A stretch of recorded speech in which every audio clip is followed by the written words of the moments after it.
So this is class 150 on golden doves. I believe we might actually be finishing section 3 finally. And welcome to Torah Andalus. As you know, or for those of you who are new to the channel, we're interested in very deep, difficult learning, right? So it would certainly be useful if you have a copy of the book. And soon the book will be available. We are republishing all of the books. But in the meantime, pay attention closely. So we were talking about the interruption of being, a concept introduced by Maurice Blanchot. And the idea of the interruption of being, there's two aspects. Number one, if I'm to accept the other, right, I have to interrupt my own beingness, right? So, many, as I may have mentioned, so there's romantic love, Hollywood love, where I don't accept the other. I try to subsume the other, and basically the other becomes a projection of what I am, right? So you're my other half, right? So that's the idea. The Jewish idea is not to subsume or project yourself on the other person, but to understand the other person and accept him. So there has to be an interruption of being. But here's the point, and this is what Maurice Blanchot was saying. You can never fully understand the other person. You can understand a lot about the other person, but there's experiences, there's a particular feelings, there's the particular attitudes, and the combination of these which lead to consciousness of self. So you can never fully understand another's consciousness of self, and therefore the strangeness. There will always be strangeness. That's what Maurice Blanchot says about one person to another. Now, even though we both exist in the same level of existence, we both have the same DNA, we both have the same instruments of experience, and yet I can never fully understand the other, says Maurice Blanchot, and we agree with that. Right? That's what the Torah says, kamocha, because you're not loving yourself, right? You're loving him like you would love yourself, meaning recognize that he's different than you and recognize his individuality and love him nevertheless, right? So, but that's the Olmec. That's why it says, when the Chachamim speak about it, they say, I'm translating from Aramaic Devu, so my father used to ask me a question, why doesn't it say, what you want, do unto your friend? Why does it say, don't do unto your friend what you don't want them doing unto you? It's a great chidush. It has to do with negativity, negative knowledge. Because I don't know my friend. I don't know his inner self. I don't know his experiences and his consciousness. He will always be strange to me. If I believe that because I like vanilla ice cream here, I'm going to give you vanilla ice cream, I'm projecting myself onto him. So it doesn't say, do unto others what you would have others do unto you. Or no, absolutely not. That's narcissistic, right? The Torah, the Chachamim say, what's hated to you, don't do to him. Negative knowledge. You don't like this, don't do that to him. Right? That we can say. We can have negative knowledge of our friend, right? So again, that's the idea of strangeness and distance. Maimonides' doctrine of negativity expresses this unique type of relationship possible only between God and his creations. Amazing. If between people you have that distance between God the Creator and us the created, what could we possibly know? And we can know his actions, we know what he does, right? Indeed, rabbinic tradition is explicit on this point. Before considering the source in question, we must examine the Hebrew term ot, letter. Very interesting. So the word ot, it's the smallest linguistic unit. A linguistic unit cannot be reduced further, right? So ot is the smallest unit. Ot designates both difference and articulation. That's interesting. So there's a negative aspect to ot, in the sense is, I have all the letters except for the letter Gimel. And then I want to have the letter Gimel. The Gimel can be shaped any shape possible except for any of the other 21 letters, right? So the Gimel exists negatively in so much as it is not an aleph, it is not a bet, it's not a dal, it's not a hey, it's not a vav, right? And therefore, what's left? So, okay, that what's left, that emptiness is a gimel, right? It's not empty, actually. I'm sorry. But that unknown, let's call it as a gimel. And so every letter in the alphabet is known negatively through opposition with every other letter. But there's articulation. Articulation means there's a positive aspect to the letter, right? There's a way to pronounce it. I know when I see the gimel, it's a ga sound, right?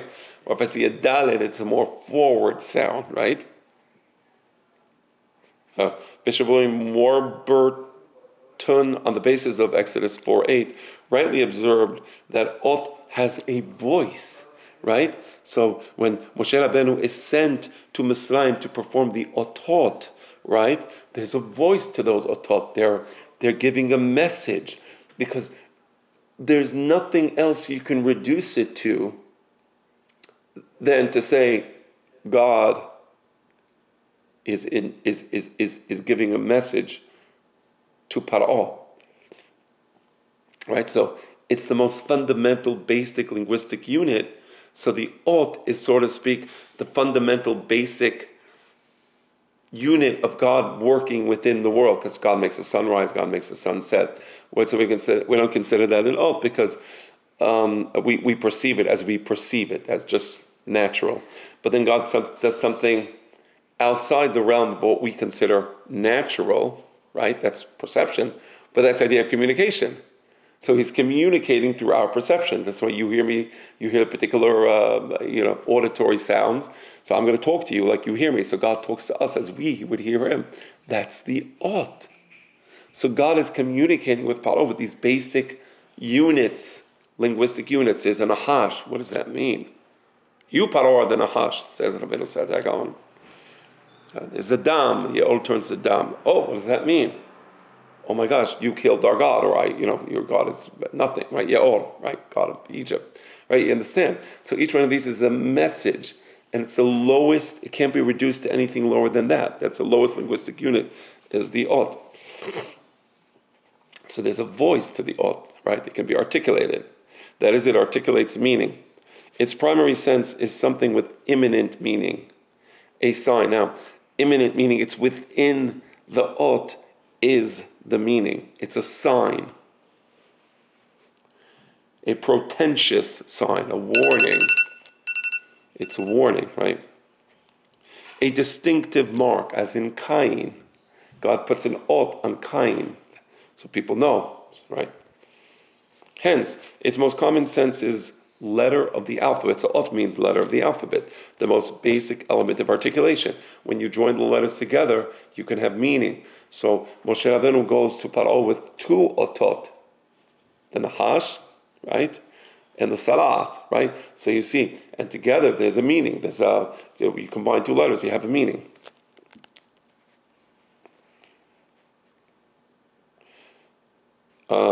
It also means different, absolutely distinct. Because again, the idea of the Ot, what makes the Aleph an Aleph, is that it's absolutely distinct from each one of the other 21 letters. If it wasn't, there wouldn't be an Aleph. That's why every Ot has to be absolutely distinct from every other Ot. This meaning is preserved in a passage of the Talmud Chagigah, in which the peculiar relation of God to his creations is described. God is an Ot, even among his myriads of heavenly angels, because God is distinct and different and absolutely unique. So even when compared to other heavenly creations, but God is different than these other heavenly creations.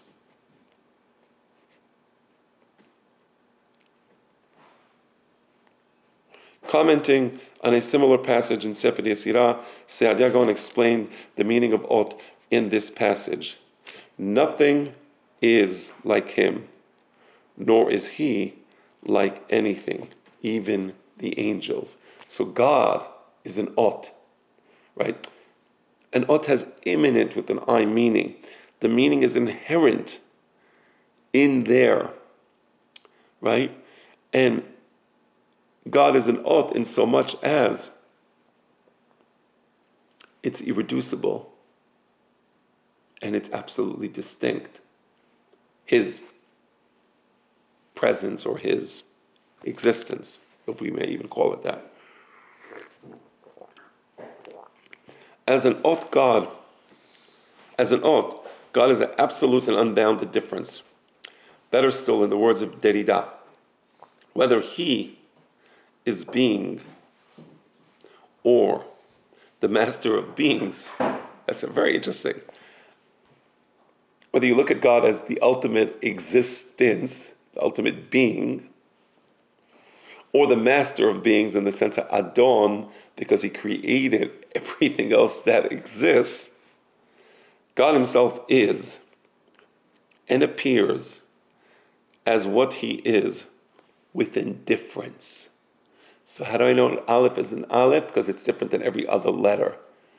God is the ultimate ot because he is the ultimate difference. That is to say, as difference and within dissimulation. And he's not just different, but there's what makes God so different is that he dissimulates himself. And that's the end of the section. And I'm getting a call that I have to answer, so it actually works out perfectly. Yeah, quickly. Hi, Daddy. I spoke with Shel. You hear me?